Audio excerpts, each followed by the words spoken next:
नमस्कार, आपके साथ में हूं फरहाद सिद्दीकी। देश में इन दिनों लोकसभा के चुनाव चल रहे हैं, जिसके तहत 2 चरणों की वोटिंग पूरी हो चुकी है, जबकि अभी 5 चरणों की वोटिंग होनी बाकी है। लेकिन अगर वोटिंग परसेंट की हम बात करें तो पहले चरण में पिछली बार के मुकाबले करीब 3% वोटिंग कम हुई, जबकि दूसरे चरण की अगर बात करें तो पिछली बार के मुकाबले 4% कम हुई। ये एक सोचने वाला विषय ज़रूर है कि आखिर क्यों वोटिंग परसेंट दिन ब दिन गिरता हुआ नजर आ रहा है। हालांकि तमाम कोशिशें की जा रही है वोटिंग परसेंट बढ़े, लेकिन उसके बावजूद भी वोटिंग परसेंट बढ़ नहीं रहा है। इसी पर ज़्यादा बातचीत करने के लिए मेरे साथ हमारे इनपुट एडिटर धर्मेंद्र कुमार सिंह जी मौजूद हैं। धर्मेंद्र जी, बहुत बहुत स्वागत है आपका। धर्मेंद्र जी, वोटिंग परसेंट लगातार डाउन हो रहा है। पहले चरण में 3% कम हुआ, तो दूसरे चरण में और मतलब गिरावट आ गई उसमें, जिसके बाद अब राजनीतिक दलों से लेकर चुनाव आयोग तक और मार्केट से लेकर लोगों के घरों तक, सड़कों तक, दुकानों तक, सभी जगह इसकी चर्चाएं हो रही हैं कि क्यों डाउन हो रहा है ये। क्या वजह आपको नज़र आती है इसके पीछे? ये चिंता का विषय है और सबकी नज़रें जो टिकी हुई है कि आखिर होगा क्या, किसकी सरकार आएगी, किसकी सरकार नहीं आएगी, किसकी जीत होगी, किसकी हार होगी। ये सारे बातें हैं, लेकिन वोट गिरने के बहुत सारे कारण हैं, जिसमें पहला कारण है उत्साह नहीं होना। एक तरफ से सरकार के खिलाफ नाराज़गी है या विपक्ष के खिलाफ नाराज़गी है, ये भी पता नहीं चल पा रहा है। चूँकि जहाँ पे बीजेपी की सरकार है और जहाँ पे बीजेपी की सरकार नहीं है, वहाँ पे भी वोट गिर रहे हैं, तो एक चिंता का विषय है। जी, चिंता का विषय नज़र आता है। लेकिन आपको क्या लगता है, कहीं ना कहीं मुद्दे भी इसके लिए जिम्मेदार हैं? क्योंकि बेरोजगारी की हम बात करें, युवाओं को नौकरी मिलने की बात करें, बढ़ती महंगाई की बात करें या किसानों के मुद्दों की बात करें, तो मुद्दे नज़र नहीं आ रहे हैं। बल्कि बीजेपी की तरफ से जो मुद्दे उठाए जा रहे हैं वो मंगलसूत्र की बात, अल्पसंख्यकों में संपत्ति बांट दी जाएगी, इस तरह की बयानबाजी की जा रही है बीजेपी की तरफ से। क्या वो भी वजह? वो सारे मुद्दे हैं, चूँकि अभी तो ओपन है, चाहे वो विपक्ष का मुद्दा है, अच्छा सरकार का मुद्दा है।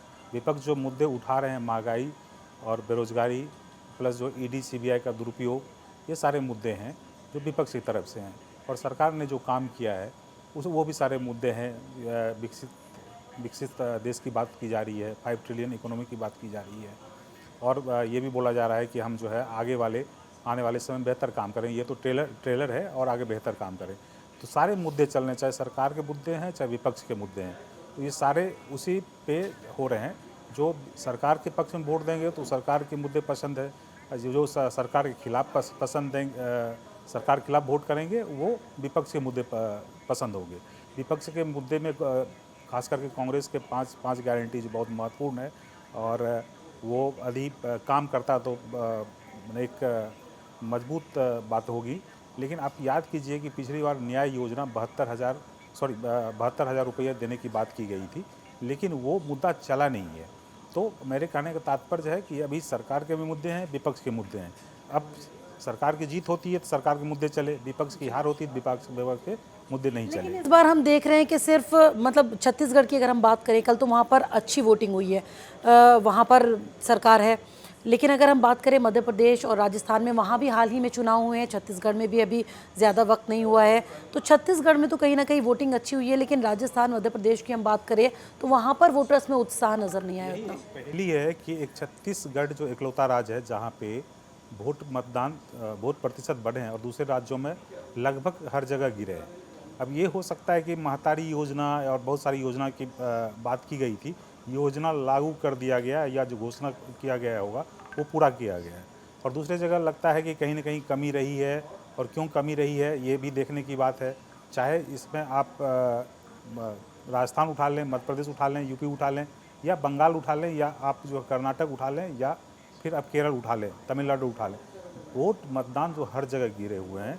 तो ये एक तरह से कहने का तात्पर्य है सत्ता के खिलाफ भी नाराज़गी है, और जो विपक्ष में है उसके खिलाफ भी नाराज़गी है। ये बात आपने सही कही, विपक्ष में जो है उनके खिलाफ भी। क्योंकि अगर हम वायनाड की बात करें तो कल ही उसमें वहाँ पे मतदान हुआ है, दूसरे चरण में वोटिंग हुई है, वहाँ पर भी वोटिंग परसेंट करीब 8% कम बताया जा रहा है इस बार पिछली बार के मुकाबले। हाँ, वो भी दिलचस्प है। अभी मान लीजिए एक तरह से एक नैरेटिव बनाया जा रहा है, मतदान कम होने से मोदी सरकार मोदी की सीटें कम आएगी।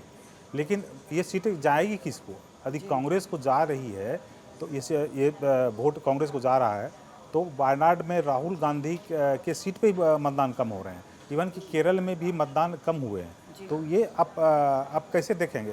क्योंकि इसमें कुछ निकल के आ नहीं रहा है कि मतदान कम हो रहे हैं तो किसको फ़ायदा हो रहा है, किसको नुकसान हो रहा है, क्योंकि राहुल की कंस्टिट्यूंसी में भी वोट नहीं पड़ रहे हैं, कम वोट पड़े हैं, तो ये कहना मुश्किल है। लेकिन कई बार ऐसा भी हमने पहले चुनाव में देखा कि पहले बम्पर वोटिंग हुई और उसके बाद अगले चुनाव में वो वोटिंग का जो स्तर है, जो लेवल है, वो गिर गया। इस बार भी कुछ ऐसा ही नज़र आ रहा है, क्योंकि 2014 में हमने देखा, उसके बाद 19 में, लेकिन अब कहीं ना कहीं गिरता हुआ नज़र आ रहा है परसेंटेज। दरअसल मैंने जो देखा है कि 1952 से जो भी चुनाव हुए हैं, जब जब बम्पर वोटिंग हुई है उसके नेक्स्ट इलेक्शन में जो है वोटिंग गिर गया है। क्योंकि बम्पर वोटिंग तभी होती है या तो सेंटिमेंट मुद्दे होते हैं, या सरकार के खिलाफ एक हवा होती है, या सरकार के समर्थन में भी हवा होती है। क्योंकि इसके आपको नंबर पे नहीं जाके इसके आर्ट्स को, गणित को, मुद्दे को समझना पड़ेगा। तो उसमें डिपेंड करता है क्या होता है। जैसे आप मान लीजिए 67 की बात करेंगे तो 67 में कांग्रेस की सरकार थी, वहाँ पे वोट प्रतिशत 6% बढ़ गए थे, लेकिन कांग्रेस की सीटें गिर गई थी, 80 सीट करीब गिर गई थी। आप 71 में अब जाएंगे 6% वोट घट गए थे, लेकिन कांग्रेस सीटें बढ़ गई थी। तो वो लगातार जो 1952 से लेकर 77 तक कांग्रेस की सरकार थी, वहीं पे वोट बढ़े और गिरे, लेकिन सीट पे भी असर हुआ। सरकार वही रही था। 77 में वोट बढ़े, लेकिन उसमें जो था बेसिकली एक इंदिरा गांधी के खिलाफ हवा थी, खास करके इमरजेंसी के खिलाफ हवा थी। लेकिन मेरा उसमें एक और महत्वपूर्ण बात बता दूं, सपोज दैट कि चारों पार्टियां, जनता पार्टी के साथ चारों पार्टियां नहीं मिलती तो शायद इंदिरा गांधी की ही जीत होती। वो गठबंधन या सारे विपक्षी वोट जो बढ़ते हैं उसके वजह से हुआ। लेकिन अब हम 1984 की बात करते हैं, वहाँ पे भी ज़बरदस्त 8% के वोट बढ़े थे, वो इंदिरा गांधी की हत्या के बाद बढ़े थे, जबकि 1980 में कांग्रेस की सरकार थी। अब मोदी सरकार में 2014 में 8% वोट बढ़े थे, वो बम्पर वोटिंग थी। जी धर्मेंद्र जी, आपने कुछ आंकड़ा भी निकाला हुआ है किस किस स्टेट में, कल 13 राज्यों में चुनाव थे, कि कितनी परसेंटेज, ज़रा बताइए हमारे दर्शकों को। यहाँ पे जो आपको परसेंट से ज़्यादा मैं ये बता दूं कि मध्य प्रदेश में सबसे कम वोटिंग हुई, मतलब 10% की गिरावट है। राजस्थान में 13 सीट पे चुनाव हुए थे, 4% की गिरावट है। उसके बाद महाराष्ट्र में 8 सीट के पर चुनाव हुए थे, 3% गिरावट है। कर्नाटक में 14 सीट पे चुनाव हुए थे, बहुत कम गिरावट है। केरल में जो है 20 सीट पे चुनाव हुए थे, करीब 7% गिरावट है। छत्तीसगढ़ में एकलौता राज्य है जहाँ पे 1% की बढ़त है। त्रिपुरा में भी बीजेपी की सरकार है, 3% गिरावट हुई थी। पश्चिम बंगाल जो ममता बनर्जी की सरकार है, वहाँ पे 5% की गिरावट हुई है। मणिपुर में 1 सीट है, वहाँ पे भी 5% की गिरावट हुई है।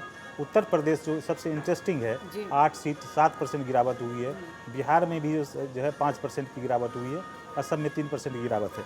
लेकिन ये जो है कहना कि वोट गिरने से सत्ता पक्ष की सरकार चली जाएगी, विपक्ष आ जाएगा, ऐसा हाँ, कुछ ये नहीं तो है। कहना बहुत जल्दबाजी होगा। सीधा कोई नियम नहीं है।